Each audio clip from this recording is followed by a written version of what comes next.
context. Some of them are going to sound like, well, you've heard it before, but it's worth re-emphasizing. I think the first is you need to work, depending upon how well you want to do, and particularly if you're starting a company, you need to work super hard. So what does super hard mean? Well, when my brother and I were starting our first company, instead of getting an apartment, we just rented a small office and we slept on the couch. And we showered at the YMCA, and we're so hard up we had just one computer. So the website was up during the day, and I was coding at night, 7 days a week, all the time. And I sort of briefly had a girlfriend in that period, and in order to be with me, she had to sleep in the office. So work hard, like every waking hour. That's the thing I would say, particularly if you're starting a company. And I mean, if you do simple math, say like, okay, if somebody else is working 50 hours and you're working 100, you'll get twice as much done in the course of a year as the other company. The other thing I'd say is that if you're creating a company or if you're joining a company, the most important thing is to attract great people. So either join a group that's amazing, that you really respect, or if you're building a company, you've got to gather great people. I mean, all a company is a group of people that have gathered together to create a product or service. And so depending upon how talented and hardworking that group is, and the degree to which they are focused cohesively in a good direction, that will determine the success of the company. So do everything you can to gather great people if you're creating a company. Then I'd say focus on signal over noise. A lot of companies get confused. They spend money on things that don't actually make the product better. So, for example, at Tesla, we've never spent any money on advertising. We put all of the money into R&D and manufacturing and design to try to make the car as good as possible. I think that's the way to go. So, for any given company, just can keep thinking about, are these efforts that people are expending, are they resulting in a better product or service? And if they're not, stop those efforts. And then the final thing is to sort of don't just follow the trend. So you may have heard me say that it's good to think in terms of the physics approach of first principles, which is, rather than reasoning by analogy, you boil things down to the most fundamental truths you can imagine, and you reason up from there. And this is a good way to figure out if something really makes sense, or if it's just what everybody else is doing.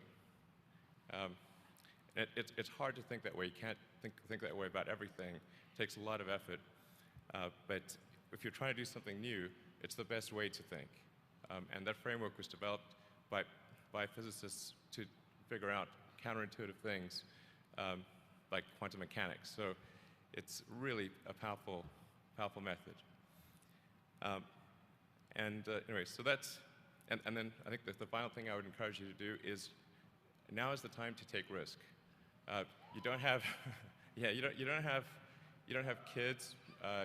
Your obligation. Well, sorry. Probably don't have kids. But as you get older, your obligations increase. So and once you have a family, you start taking risk not just for yourself, but for your family as well. It gets much harder to do things that might not work out. So now is the time to do that before you have those obligations. So I would encourage you to take risks now. Do something bold. You won't regret it. Thank you. I think certainly being focused on something that you're confident will have high value to someone else, and just being really rigorous in making that assessment, because people tend to, a natural human tendency is wishful thinking. So a challenge for entrepreneurs is to say, well, what's the difference between really believing in your ideals and sticking to them versus pursuing some unrealistic dream that doesn't actually have merit? and that is a really difficult thing to tell. Can you tell the difference between those two things? Right. You know? So you need to be sort of very rigorous in your self-analysis.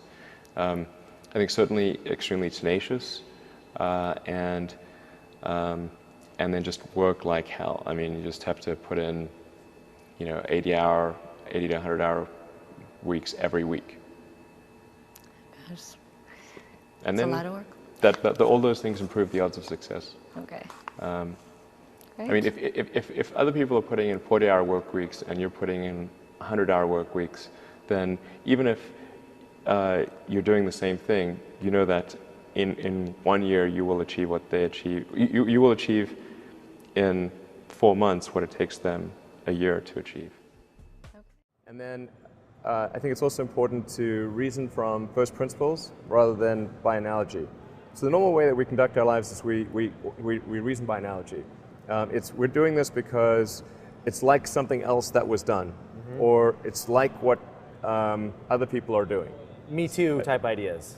Yeah, it's Slight slight different take, iterations yeah. on a theme, and it's because it's kind of mentally easier to reason by analogy rather than from first principles. But by first principles is kind of a physics way of looking at the world, and what that really means is you kind of boil things down to the most fundamental truths, and say, okay, what are we sure is true, or as sure as possible is true, and then reason up from there. That takes a lot more mental energy. Give me an example of that. Like, what's one thing that you've done that on that you feel has worked for you? Sure. So somebody could say, in fact people do, that battery packs are really expensive and that's just the way they'll always be, because that's the way they've been in the past.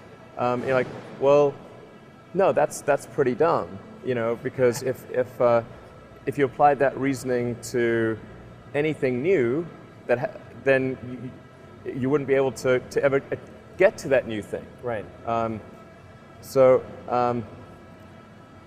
It's like you can't say, horses, nobody wants a car because horses are great and we're used to them and they can eat grass and there's lots of grass all over the place, and there's no gasoline that people can buy, so people are never going to get cars. Right. People did say that, and for batteries, they would say, it's going to cost, historically it's cost $600 per kilowatt hour, and so it's not going to be much better than that in the future. And you say, no, okay, well, what are the batteries made of? So first principles would be to say, okay, what are the material constituents of the batteries?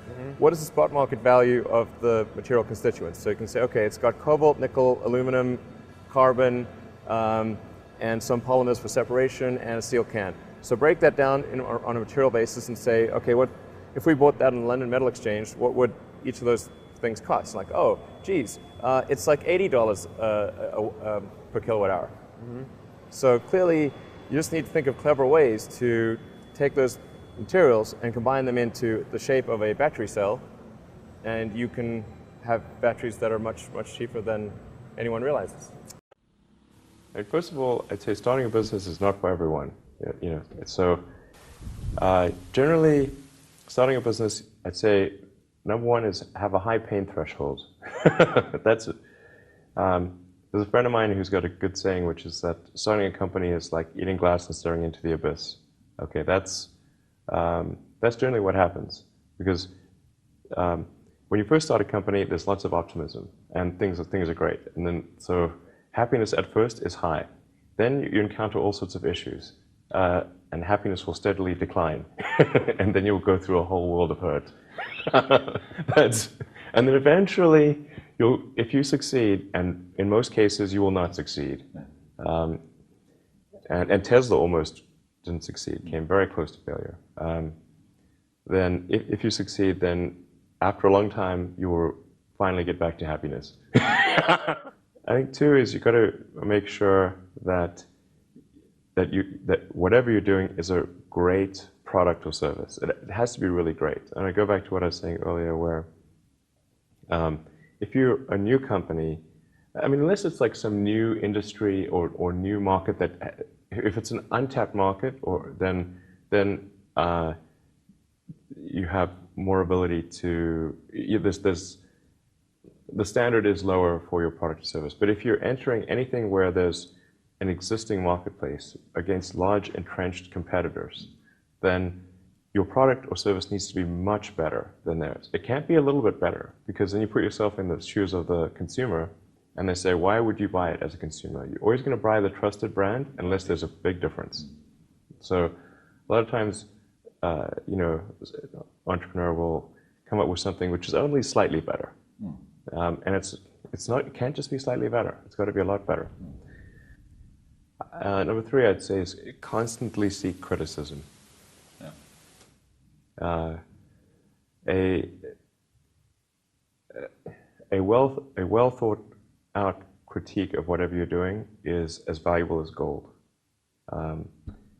And you should seek that from everyone you can, but particularly your friends. Usually your friends know what's wrong, but they don't want to tell you because they don't want to hurt you. So lift you up, sort of your. Yeah. So they'll say, "Oh, I want to encourage my friend, so I'm not going to tell him what I think is wrong with his product." Yeah. It doesn't mean your friends are right, but very often they are right, and you at least want to listen very carefully to what they say. And to everyone, if you're looking for, basically, you should take the approach that you're wrong. That you, the entrepreneur, are wrong. Your goal is to be less wrong.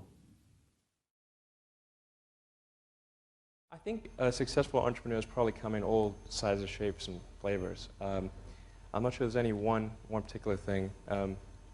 For me, some of the things I've described already, I think, are very important. I think really an obsessive nature with respect to the quality of the product is very important.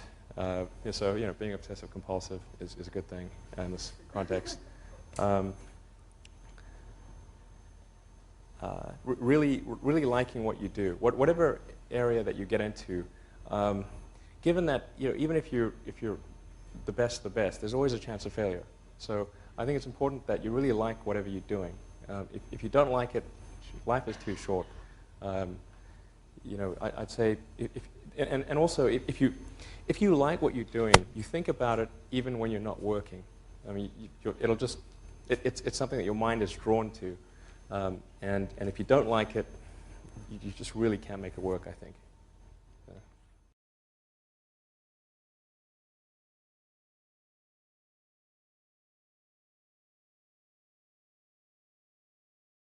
That third failure in a row, did you think, I need to pack this in?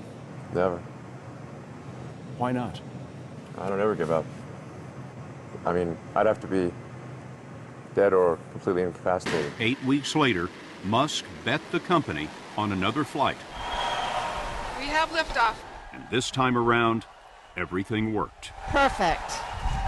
If that 4th launch hadn't worked, that would have been it. We would have not had the resources to mount a 5th.